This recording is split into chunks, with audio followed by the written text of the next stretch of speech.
Essa é uma história real sobre como nasceu o olhar reverso para a educação especial e sobre como a reflexão pode transformar a vida das pessoas. Transformou a minha e pode transformar a sua também. Tomar decisões no automático ou simplesmente fazer e dizer o que todos estão fazendo e dizendo parece uma escolha simples. Na atualidade, estamos rodeados de atitudes nocivas por falta de reflexão. Decisões automáticas, impulsivas ou baseadas em todo mundo faz assim. São mais rápidas, só que a chance de dar errado é muito maior. Já as decisões conscientes e refletidas e alinhadas a valores são mais lentas, porém são mais eficazes no longo prazo. Isso não é opinião minha, é um dos pilares da psicologia cognitiva moderna. Hoje em dia, nós queremos tudo muito rápido, para ontem. Fazer no automático e no impulso parece ser a forma vencedora. Ninguém quer se dar ao trabalho de refletir sobre as coisas ou se aprofundar no conhecimento. A consequência disso são escolhas equivocadas, arrependimento, soluções rasas e pouco eficazes, e a sensação de fracasso. Para obter os melhores resultados com os estudantes da educação especial, você não precisa ser radical e nem drástico. Basta um pouco de ciência e sensatez para evoluir sem deixar de desfrutar o melhor do processo. Tudo começa com uma decisão: buscar entendimento, fazer o melhor por si mesmo e pelos estudantes. Foi assim que começou o olhar reverso, uma busca pessoal por alívio que se tornou paixão por transformação e pelo desejo de compartilhar com outras pessoas as soluções que eu encontrei para os meus próprios questionamentos. Assim nasceu uma professora. Mais tarde, um projeto que está crescendo e tocando o coração de muitas pessoas envolvidas e comprometidas com a educação. E tudo começou com uma escolha, uma pequena semente, o início de um propósito. A vida faz muito mais sentido quando vivida com um propósito. Nem sempre a gente encontra o propósito logo no começo da vida, mas é muito gratificante a sensação de acordar e saber por que motivos você está aqui, de ter clareza sobre o seu papel no mundo. Eu me lembro quando estava na educação infantil. Tenho lembrança de estar sentada sozinha em uma mesa grande de madeira, fora da sala de aula, realizando alguma atividade, enquanto as outras crianças da minha turma estavam com a professora em outro lugar, fazendo outras coisas. Eu costumava brincar sozinha. Tinha o meu cantinho na hora do recreio, e ali eu ficava. Eu já sabia ler, já escrevia, resolvia tarefas com facilidade, e aquilo era natural para mim. Nem passava pela minha mente que isso fosse incomodar alguém, mas decidiram que era uma coisa que precisava ser resolvida. Naquela época, e eu estou falando ali dos anos 80, se você viveu nessa época, vai se lembrar de que as salas de aula e as turmas eram organizadas por rendimento acadêmico. O primeiro ano A era para os estudantes com melhor desempenho. A sala do B, do C, do D ia diminuindo o rendimento e assim por diante, para os que tinham mais dificuldade de aprendizagem por alguma razão. E aconteceu que eu fui retirada da educação infantil antes de concluir o ano letivo e fui colocada no primeiro ano C, ou D, nem me lembro direito a letra, porque para uma criança isso não importa. O que importa é o que ela sente. E eu fui sendo trocada de turma ao longo do ano, testada, movida. Passava uma semana em uma turma, estava quase me adaptando ali e novamente era trocada. Até que me colocaram no primeiro ano A, antes do fim daquele ano letivo. Do ponto de vista pedagógico, essa estratégia é conhecida como aceleração. Quando você pega um estudante com um rendimento acadêmico acima da média e remaneja essa criança, colocando em séries mais avançadas. Só que isso deve ser feito com o acompanhamento de um psicólogo ou psicopedagogo.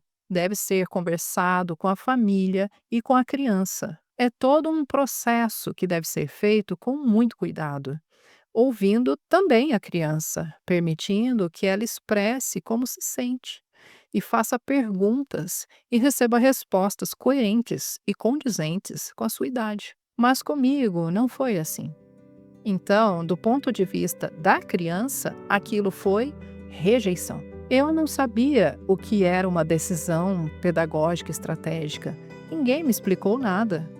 Até passei por alguns atendimentos com uma psicopedagoga, mas apenas me lembro de realizar testes e mais testes, que eu resolvia como se fossem tarefas extras. A profissional me mandou copiar infinitas vezes a letra F cursiva, porque eu fazia a voltinha do meio da letra para o lado contrário. E assim também com a letra V e R, quando escritas juntas, porque, segundo ela, eu fazia mais voltas do que o necessário. Confesso a você que até hoje eu não entendo o que é que tinha de errado com a minha caligrafia das letras V e R juntas. Nunca entendi o que a professora esperava que eu fizesse de verdade com aquilo. Só por isso você já pode entender que a ênfase daquele processo estava no lugar errado. A mensagem que chegava para mim era: você não consegue fazer direito. Nós não gostamos do jeito como você está fazendo. E eu me esforçava ao máximo para realizar aquelas atividades que para mim não faziam nenhum sentido. Mas nunca estava bom. E vinha a troca de turma e o isolamento que parecia uma punição. Eu era só uma menininha assustada, tentando entender por que nunca podia ficar. Cada vez que um professor entrava na sala de aula ou que a coordenadora aparecia na porta, eu suava frio. Eu tinha medo de ser tirada dali de novo. Então eu fazia de tudo para agradar, de tudo para ser aceita. Qualquer coisa para não ser rejeitada outra vez. No recreio, eu me isolava. Fingia que estava ocupada, arrumava qualquer coisa só para ocupar as mãos, qualquer coisa que escondesse o fato de que eu estava sozinha. Por mais que eu quisesse, não conseguia me enturmar e participar das brincadeiras com as outras crianças. Na adolescência, esse isolamento continuou e ganhou outro nome: biblioteca. Eu li muitos livros durante o recreio. Não só porque eu gostasse muito de ler, mas porque ali eu podia existir sem precisar me explicar. Só muitos anos depois veio a descoberta das altas habilidades superdotação, com o diagnóstico do transtorno do espectro autista nível 1 de suporte. Essa condição é chamada de dupla excepcionalidade. Para que seja dupla excepcionalidade, altas habilidades superdotação precisa estar presente. Não se fala em dupla excepcionalidade quando existe o TDAH e o autismo juntos, mas sem altas habilidades superdotação. É importante entender que a dupla excepcionalidade é uma condição única. Não é uma pessoa com superdotação e com autismo separadamente. Não são características que se alternam. Se pensarmos, por exemplo, na composição cerebral, não é que a superdotação esteja em um dos hemisférios e o autismo no outro. Falando de um modo bem simplificado, é uma condição única, onde existe um cérebro com uma constituição e funcionamento ímpares. E na vida desse indivíduo vão coexistir características do autismo e da superdotação. Mas a experiência e a forma de existir no mundo é única e exclusiva da condição de dupla excepcionalidade com o autismo. Mesma coisa acontece na condição de dupla excepcionalidade com o TDAH. E tem também quando estão os três juntos: altas habilidades, superdotação autismo e TDAH. As características vão coexistir em uma vida que se manifesta de maneira única, e duas pessoas podem ter a mesma condição e serem completamente diferentes na forma de se constituir como indivíduo. Aqui entra em cena a imensidão da diversidade humana. Altas habilidades barra superdotação foi o termo escolhido no Brasil para nomear essa condição e ainda causa bastante confusão. Vou me aprofundar nesse tema em um próximo vídeo, mas por agora é importante você saber que não são duas condições separadas, altas habilidades e ou superdotação. É um nome só para se referir a essa condição neurológica. O que não pode acontecer é nos perdermos em meio a tantos nomes e diagnósticos e nos esquecermos de que ali existe um ser humano, em quem deve estar nosso foco e nosso olhar. E no meu caso, também tem a deficiência visual, que torna tudo ainda mais peculiar. Se quiser conhecer uma história minha relacionada à deficiência visual, veja esse vídeo que vai aparecer aí no canto da tela. Mas naquela época, lá da minha infância e adolescência, não tinha nome para tudo o que acontecia comigo. Não havia compreensão. Não tinha o cuidado necessário no ambiente escolar. Só desajustes, perguntas e nenhuma resposta. Essa criança cresceu. E hoje ela entende algo que o sistema não entendeu naquela época e continua sem entender. Quando o olhar falha, quando a gente deixa de enxergar o ser humano, o impacto não termina na escola, atravessa a vida inteira. E eu descobri há pouco tempo, com a ajuda de uma competente psicóloga, de onde veio essa necessidade desenfreada de agradar as pessoas. A dificuldade de dizer não quando é preciso, a necessidade de parecer forte e capaz, de ter que provar a minha competência e suficiência o tempo todo, para todo mundo, de ficar mascarando quem eu sou de verdade só por medo à rejeição. Tudo isso vem lá de trás, da experiência escolar na infância. Foi o que eu aprendi naquela época e a forma que encontrei para sobreviver a tudo aquilo, mas que hoje não me serve mais. Talvez você me diga: ah, mas isso aconteceu há muito tempo, as coisas evoluíram, o que aconteceu com você não acontece mais em pleno século XXI. Concordo com você que muita coisa evoluiu. Hoje existe muito mais compreensão científica sobre as neurodivergências do que nos anos 80. Mas, infelizmente, por diferentes razões, ainda existe muita negligência para lidar com o tema no ambiente escolar. O olhar reverso nasce da certeza de que nenhuma estratégia pedagógica despida de reflexão e cuidado justifica transformar uma criança em objeto de teste. Da convicção de que antes de mover um estudante de lugar, é preciso garantir que ele se sinta pertencente. O olhar reverso nasceu quando compreendi que não adianta discutir com quem não quer educar de verdade. Não adianta gastar tempo e energia tentando convencer instituições que enxergam o estudante como um problema. Instituições que padronizam tudo para facilitar a própria gestão. Administradores de escolas que empurram obstáculos em cima das famílias para que desistam no meio do caminho. Não adianta lutar contra um sistema que cobra matrículas, mas não aprendeu a garantir acesso.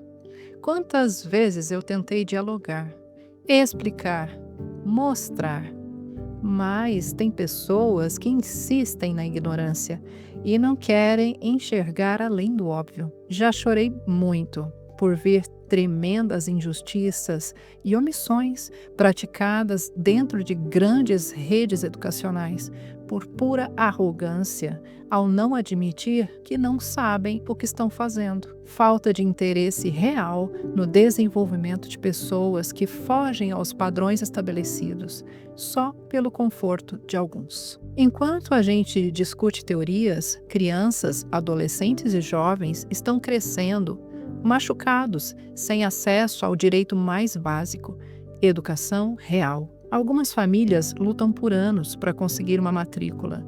Essas crianças ingressam na escola regular, mas recebem um atendimento vazio, improvisado e insuficiente. Profissionais sem preparo, sem suporte, sem orientação concreta. E aqui eu preciso dizer uma coisa com muita honestidade. Muitos desses profissionais têm muito boa vontade, mas, infelizmente, só a boa vontade não garante o sucesso do processo. É um sistema educacional que não entrega o apoio necessário. O resultado aparece todos os dias. Um modelo pretensiosamente inclusivo, mas que na prática nega acesso e produz exclusão todos os dias, o tempo todo. Eu sei que sozinha eu não vou mudar nada.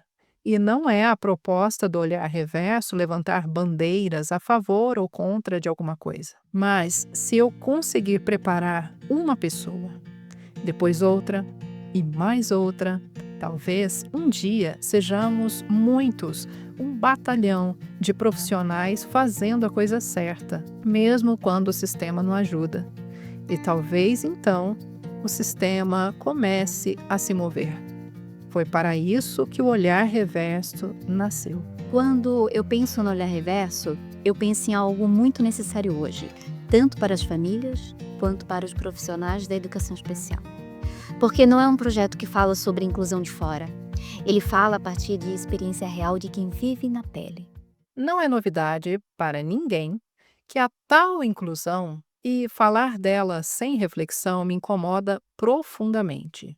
Dá uma olhada depois nesse vídeo que vai aparecer aí no canto da tela, onde eu falo sobre inclusão. Mas não existe colocar todas as crianças no mesmo espaço com a expectativa de aprenderem do mesmo jeito, no mesmo ritmo, o mesmo conteúdo. E aqui estou falando de todas as crianças, com e sem deficiência, transtornos ou superdotação. Outro dia, assisti ao vídeo do pai de um menino com autismo nível 3 de suporte. A forma como ele explicou isso foi extremamente honesta. Ele mostrou um conteúdo de matemática do 4º ano do ensino fundamental e disse algo simples. Abre aspas. Eu gostaria muito que meu filho aprendesse isso, mas agora ele precisa aprender outras coisas antes de estar pronto com as habilidades necessárias para resolver essa questão de matemática. Fecha aspas. O menino tem idade para estar no 4º ano, mas aquele conteúdo não faz sentido para ele nesse momento. Colocá-lo em uma sala de aula apenas para dizer que está incluído não garante aprendizagem. Isso apenas cria aparências. Educar não é despejar conteúdo. E não acontece só por juntar pessoas em um mesmo espaço. Educar é fazer sentido. Escolas especializadas precisam continuar existindo. As crianças são diferentes. As necessidades são diferentes. Equidade não é tratar todos como iguais. É oferecer o que cada um precisa para aprender com dignidade e que faça sentido. Somos iguais na condição humana, nos direitos e deveres, na dignidade, mas nossas necessidades educacionais não são as mesmas. Ignorar isso é romantizar a educação. Mas esse mesmo sistema educacional, seus acertos e suas falhas, é o que temos vigente hoje. E precisamos fazer alguma coisa concreta agora, a partir de dentro dele. E o que mais me chama a atenção no teu trabalho, Juliana, é exatamente isso, a coerência. Tu não reproduz discurso pronto. tu traz reflexão, profundidade e responsabilidade. Existe estudo, existe vivência e existe ética no que tu comunica. Para isso, existe o olhar reverso, para formar pessoas que escolhem olhar para o estudante antes de olhar para uma planilha de conteúdo, que entendem que educar é criar acesso. Quando eu entendi o que aconteceu comigo, algo se reorganizou. Não foi raiva, foi lucidez. Eu percebi que o problema nunca foi as minhas capacidades ou as minhas limitações. O problema é esse modelo que tenta encaixar pessoas em formatos rígidos. Quando isso acontece, a criança aprende algo perigoso. E para pertencer, ela precisa se adaptar e agradar, mesmo que isso custe quem ela é. E essa história se repete todos os dias em crianças com altas habilidades, superdotação, com transtornos do neurodesenvolvimento, com dupla excepcionalidade ou com deficiência. Crianças que não cabem nas caixinhas prontas de uma educação que abandonou a reflexão. Foi aí que eu entendi. O que precisa mudar agora não é o sistema, não é o estudante, é o nosso olhar como profissionais da educação. Seja qual for a posição que você ocupa ou a função que exerce na escola. Porque quando o olhar muda, a prática muda, o espaço muda, a história muda. E aí eu comecei a dar aulas. Passei por diversas salas regulares com estudantes com e sem deficiência. Tive o privilégio de trabalhar em um centro de reabilitação e apoio pedagógico para pessoas com deficiência visual, onde aprendi muito. Eu busco transmitir o meu aprendizado e as minhas reflexões a linguagem simples, clara e útil. Aos poucos, as pessoas começaram a me ouvir. Vieram convites corporativos, foram inúmeras palestras dentro e fora do Brasil, alguns livros e artigos publicados, até que surgiu o convite para criar o conteúdo da disciplina de educação especial em uma universidade privada.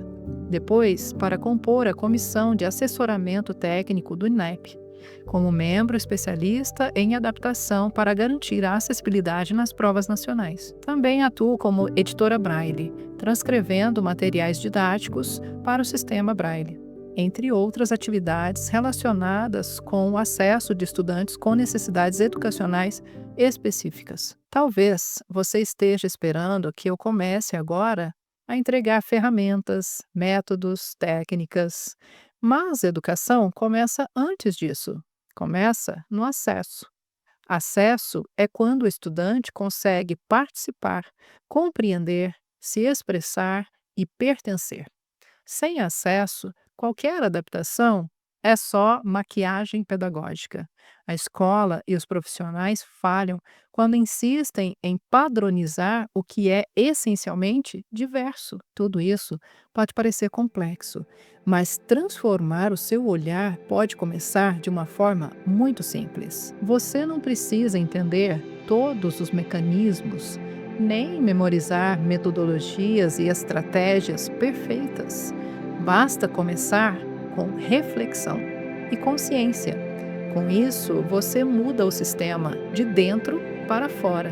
Eu gosto muito de aprender, assim como também amo ensinar o que aprendo. E chegou um ponto em que as perguntas e as histórias de famílias reais, de estudantes de carne e osso, e suas experiências se tornaram um chamado na minha vida. Se no lugar de apenas aconselhar e ouvir essas pessoas, no lugar de discutir com instituições e seus administradores, no lugar de sofrer pelas injustiças do sistema, eu criasse um espaço seguro para alcançar a mais pessoas e transmitir a elas toda a minha vivência e tudo que aprendi, para que essas reflexões ajudem a transformar a vida de outras pessoas, assim como transformou a minha.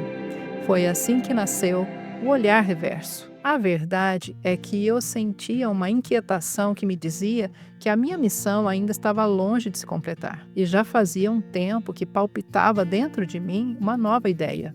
E assim nasceu uma nova forma de levar conhecimento e reflexão para a vida dos profissionais da educação, que desejam integrar profissionalismo com humanidade. O olhar reverso não promete soluções fáceis, mas tenha a certeza de que você está em um espaço seguro, cheio de autenticidade e honestidade, onde todos estamos dispostos a aprender no lugar de exigir que as crianças se adaptem. Nenhuma criança deveria pagar com a própria infância pela falta de reflexão dos adultos. O meu sonho é que um dia ninguém mais fale sobre inclusão, porque ninguém precisa ser incluído em um lugar onde já pertence. Tudo começa com uma escolha, a escolha de olhar diferente, de refletir antes de agir. E para você que ficou comigo até aqui, essa escolha já começou. Para mim, essa é uma maneira de servir. E é exatamente isso que eu amo fazer. Porque conhecimento guardado é tesouro enterrado e não serve a ninguém. Na minha visão, tu estás presenteando o mundo com conhecimento, porque tu ensina a partir da própria trajetória. E isso tem um valor enorme. Gratidão por isso.